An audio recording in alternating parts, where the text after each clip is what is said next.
Everyone, कैसे हैं आप सब। उम्मीद करती हूँ आप सब खैरियत से होंगे। खैर मेरी उर्दू थोड़ी लड़खड़ा गई क्योंकि इतनी अच्छी उर्दू नहीं है मेरी।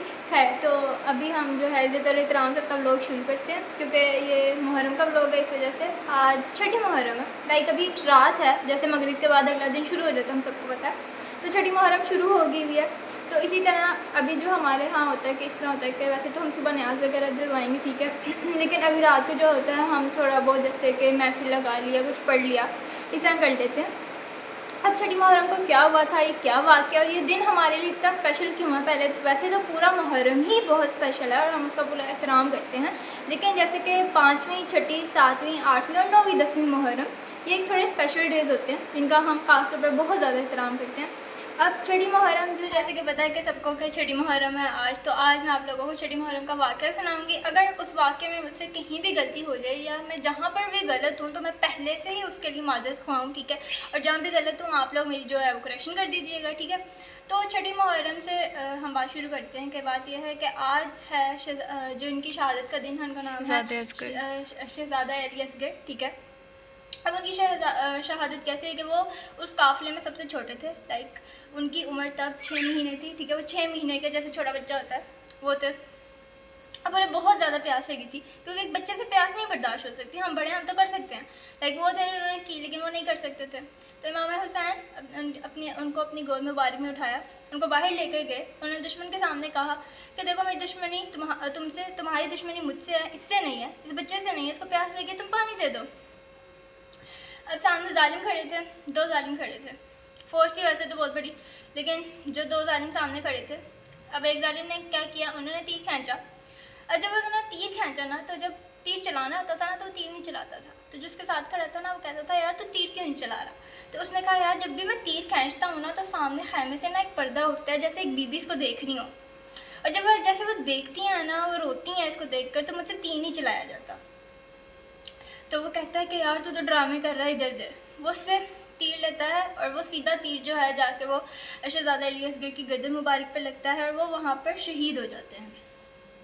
अब वो वाहिद लाशा था, हालांकि इमाम हुसैन ने 3 लाशें उठाई, लेकिन वो लाशा उनके लिए सबसे भारी था क्योंकि वो 6 महीने के थे, ठीक है, और सबसे छोटा लाशा था, लेकिन उनके लिए वो सबसे भारी लाशा था। कहा जाता है ऐसा हिस्ट्री में कि उन्होंने उस लाशे को 9 बार नीचे रखा और 9 बार अपने हाथ में दोबारा आसमान की तरफ उठाया। उन्होंने उनका जो खून मुबारक था वो आसमान की तरफ उछाला और अल्लाह ताला से ये कहा कि ए मेरे रब, ये देख मैंने अपना सबसे छोटा वाला भी तुझ पर कुर्बान। तो जैसे कि हम सब जानते हैं कि एक ऐसी शहादत थी, वैसे तो हर शहादत ही सुनकर जो दिल होता है हमारा वो गम में आ जाता है, लेकिन ये एक ऐसी शहादत थी कि जब हम सुनते हैं ना तो हमारे रोंगटे खड़े हो जाते हैं। कि अभी मैं खुद अपना बताऊँ ना, जैसे कि हमारे भांजे होते हैं, भतीजे होते हैं, हम उनको थोड़ी सी भी कुछ हो जाए ना तो हम टेंशन में आ जाते हैं, यार ये क्या हो गया, डॉक्टर को ले जाओ। लेकिन वो एक मतलब 6 महीने का बच्चा, आप इमेजिन नहीं कर सकते कि तीर लगा वो शहीद हो गए। लेकिन बहुत बड़ी कुर्बानी थी, उनका सबसे छोटा लाशा था, ठीक है, और वो एक वाहिद लाशा था जो इमाम हुसैन के लिए सबसे भारी लाशा था कि अपना बेटा तक कुर्बान कर दिया उन्होंने, अपने भांजे तक जो थे वो कुर्बान कर दिया। आप लोगों ने कहानी मतलब सुनी, वो वाक़या सुना, जिस तरह से आमना ने वो बयान किया कि किस तरह से हज़रत अली असगर अलैहिस्सलाम को यूँ प्यास लगी और फिर उनकी शहादत हुई, वो जिस तरह से हुई। तो वो मंज़र क्या मंज़र था, वो वाहिद लाशा था, वो जो हज़रत इमाम हुसैन अलैहिस्सलाम का ही सब्र जो उठा सकता था। और फिर एक माँ का इंतज़ार, हज़रत बीबी रुबाब का इंतज़ार, जब उनको ये ख़बर मिली, उस हवाले से एक नोहा है जो आप उनके साथ पढ़ेंगे। भूल नहीं सकती असगर माँ तेरे प्यासे होठ बेटा, खाली गोद है और जिंदा है आमा के पास अनन्य मुजाहिद में तेरी प्यास बुझावा असगर बिन तेरे में चैन कहाँ से पावा, असगर बिन तेरे में चैन कहाँ से पावा। आजा रे